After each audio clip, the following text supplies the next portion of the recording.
Hello and welcome to the channel. Today I'm sharing with you 8 fragrances that are gourmands, but a little bit more on the unusual side.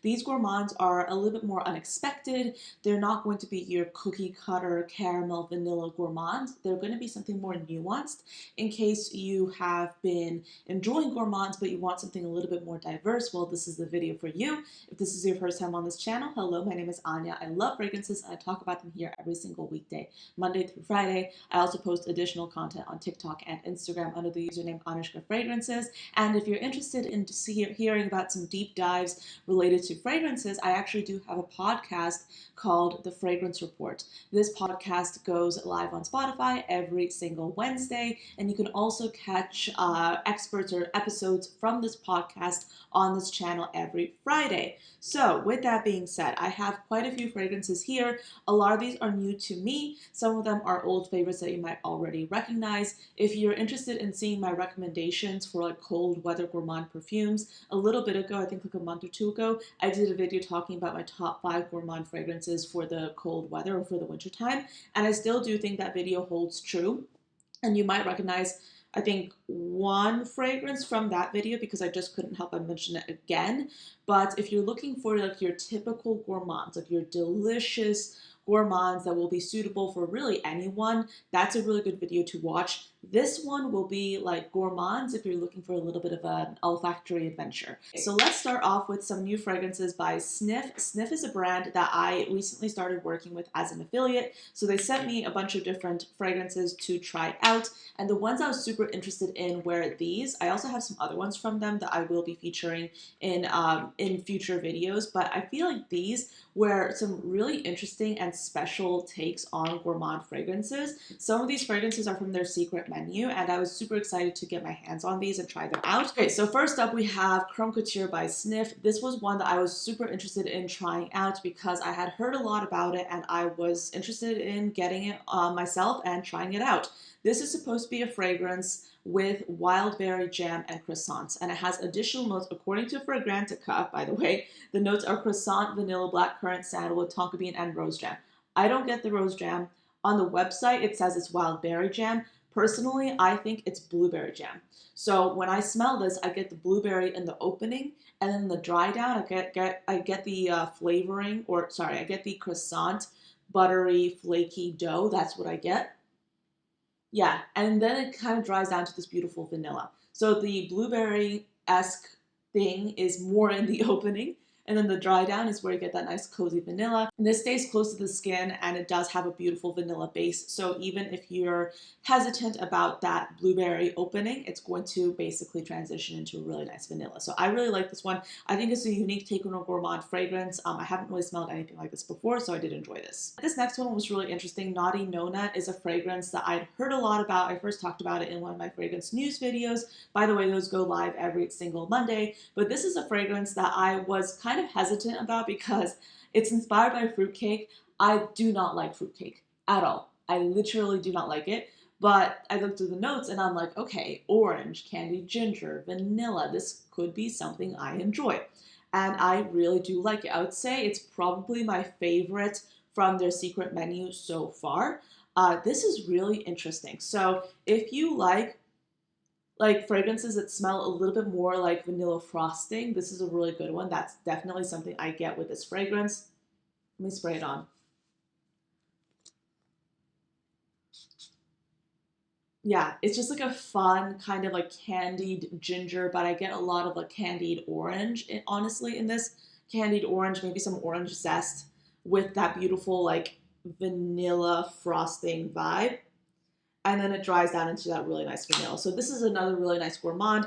If I had to choose between Creme Couture and Naughty Nona, to be honest, I would choose Naughty Nona. I feel like this one is probably my favorite just because I really like that candied ginger, candied orange interpretation. So I really did enjoy this, but I think both are really good. And finally, I was really curious to try House of 8 because I hadn't really heard too much about it, but I was intrigued by it, so I wanted to give it a run. But this has notes of chocolate, lavender, iris, sage, vanilla, heliotrope, and sandalwood. To be honest, when this fragrance first gets on my skin, I get a kind of like a chocolatey dark chocolate, almost like a melting chocolate scent. But then as it dries down, the lavender starts to come out, the sage starts to come out. This is, I think, marketed as a unisex scent, and I definitely do agree with that interpretation. I think this is quite unisex and even maybe a little bit more masculine, especially with the way the sage and the lavender come out after the dry down has occurred. So this is a perfume with a really interesting kind of like nuance to it. If you're a guy and you want something that's a little bit more masculine but with a gourmand twist, I would say this is a good one. And even if you're a girl, this is a good one to try as well. Okay, so those are the Snif fragrances. I just wanted to get those out of the way because they are kind of new to my collection and I wanted to talk to you about them. But I do have a code with Snif, I believe. I think it's going to be Anya 10. So if you're interested in using that code, that is an affiliate code. I'll put it down below. But next up is a fragrance I think that you guys are all familiar with. This is Sugar Leather, and I wanted to include it in this video because I truly do think that this is a more unusual take on a gourmand fragrance. It's definitely not something that you have smelled before, in my opinion, unless you've already smelled this fragrance. But this is a fragrance that has notes of leather, kind of like resinous sugar, and caramel, and I absolutely love it. It's one of those fragrances that I think is definitely easy to wear, and you might not think that with the leather note, but personally, I think the leather in here kind of makes it kind of grounds the fragrance and makes it more nuanced than just a caramel fragrance, because there's so many caramel perfumes out there, to be honest, and sometimes I want something a little bit more nuanced, a little bit more special. And yeah, this is the first fragrance I ever tried from Une Nuit Nomade. I bought this myself. I think this was like one of the first niche fragrances I ever purchased, and yeah, I've had this for a really long time and I really do love it. I've made a dent in my bottle and I really enjoy it. So again, I do have a code with Une Nuit Nomade. It's Anya 10 if you're interested in using that code to receive some money off. But I definitely recommend, I always do this, I always recommend their discovery set. They have a nice discovery set that has all their fragrances, or at least a really good amount of their fragrances. So yeah, I would say if you're looking for a good winter gourmand, this is one of the most versatile ones you can get. I really enjoy this one. I literally just had to pull the shades down because the light is so glaring that it was becoming a little bit hopeless. But next, let's talk about a fragrance that's a little bit more challenging than the other ones I have mentioned so far. This is one of those perfumes that it's more on the unusual side. It's a gourmand fragrance that you'd get if you just want something that's totally different and maybe a little bit more adventurous. This is Iris Cartagena by Bon Parfumeur. This is one of their newer fragrances, and this is a perfume that kind of challenged me when I first smelled it because it's a dry gourmand fragrance. And what do I mean by that? So this fragrance has notes of coffee, it has notes of rum, it also is a fragrance with papyrus, I believe, and it definitely is a perfume that's kind of like peppery, especially in the opening, but in the dry down you get like this kind of dry rum-ish vanilla with coffee, but the coffee is not lactonic at all. It's almost like smelling a cup of black coffee next to glass of straight rum. This is what that smells like. It's a very intriguing fragrance. I would classify it as a gourmand, but it's in this video because it's one of those more unusual, intriguing gourmands that is rather special. There is a powdery nuance to it, and I definitely get that, but it's not like a cosmetic powderiness. It's definitely kind of, yeah, it's like different. It's like a spiced, slightly aromatic powderiness, but also I would say more spicy. This is an intriguing fragrance. So you can probably kind of tell by the way I'm describing it because it's definitely not a perfume that I've smelled before, and it's not going to be everyone's preference. But like I said, if you're interested in maybe venturing out, if you're intrigued by the idea of having a boozy fragrance without the sweetness that is present in so many other boozy perfumes, because boozy fragrances, a lot of times, they will have a sweetness to them. This doesn't necessarily have that sweetness. It's definitely more of like a dry aged rum fragrance with black coffee. Kind of like musty, like almost like you're in an old library.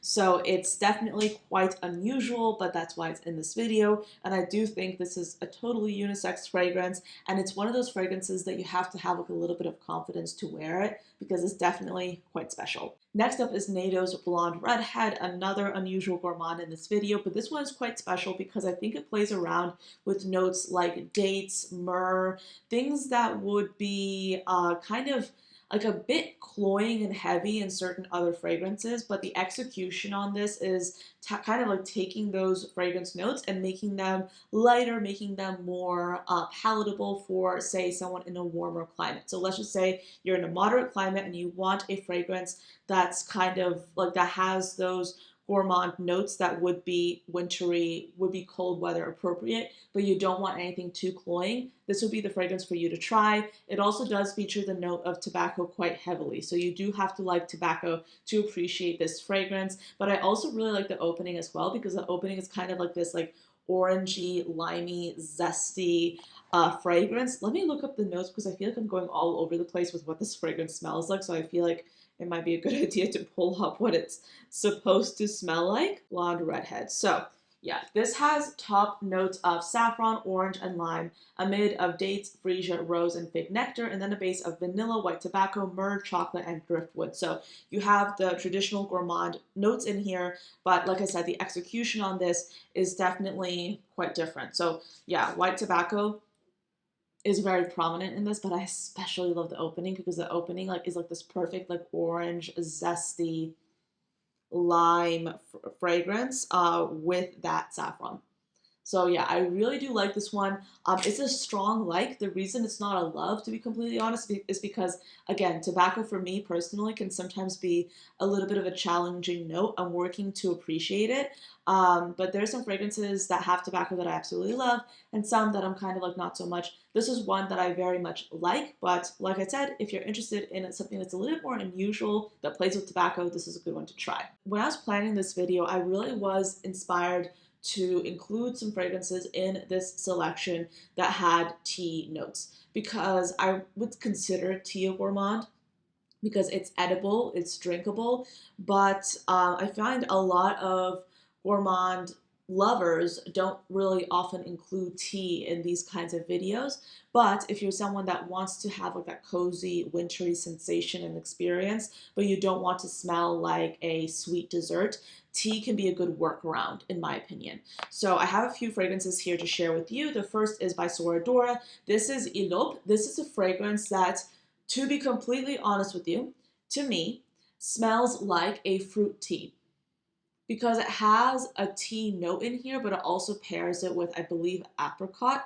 So to me, this smells like a fruit tea fragrance. There's also osmanthus in here, which gives it kind of like that fruity, pillowy aspect that I really do quite love.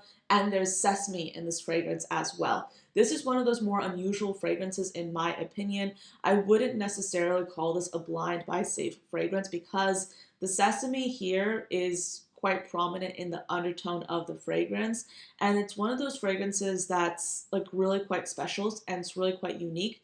So I wouldn't necessarily blind buy this perfume. I would instead suggest getting the discovery set from Sora Dora, and you can also use my code Anya10 for that.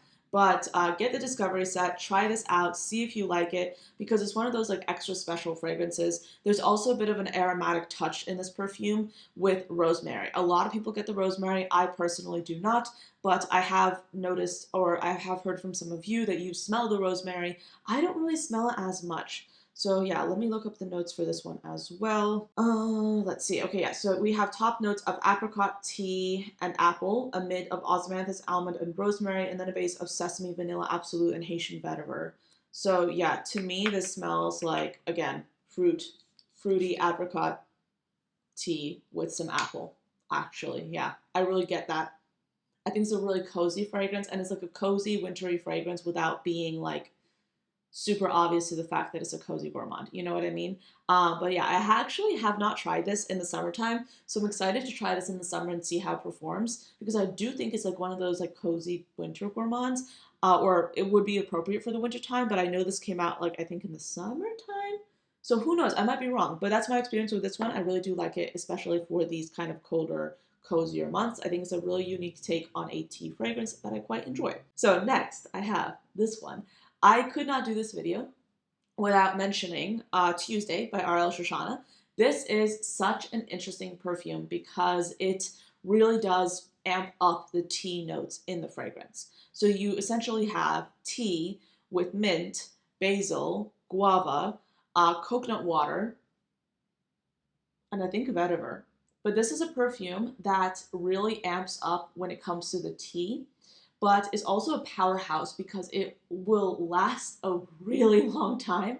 A little bit goes a long way. The sillage on this is absolutely phenomenal. And it's just a fragrance that's a little bit more unusual. Like, I'm sorry, like, this is an unusual perfume that's also still palatable. So, I sometimes think that there are so many new releases that a lot of times it's difficult to come out with something that's truly unique and special. In this case, they did come out with something that's unique and special and also pretty wearable. I do think this perfume is quite wearable, especially if you personally do really enjoy tea, but you want something that's not going to disappear. You want something that will stay, that I would say is beast mode, and that's not something I've ever found in a tea fragrance. I've never really found a tea fragrance that I would consider beast mode before I tried this.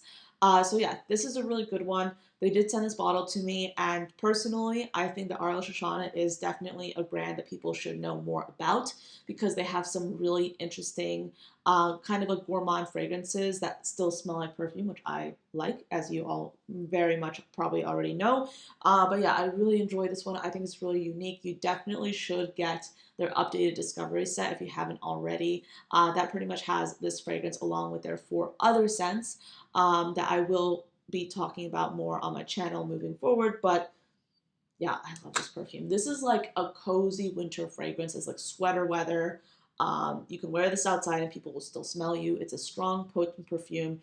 You get a lot of value for your money, in my opinion. So yes, it's an unusual winter gourmand, in my opinion. The lighting in this video is so off. As you know, like I literally just moved quite recently, so I'm trying to kind of like work with my setup and figure out like what's the best way to film. So yeah, I hope you don't mind the lighting fluctuations in this video. But yeah, that's pretty much it for this video. Those are all the fragrances I want to talk about. Let me know what do you think of these picks, and I'll see you next time. Bye.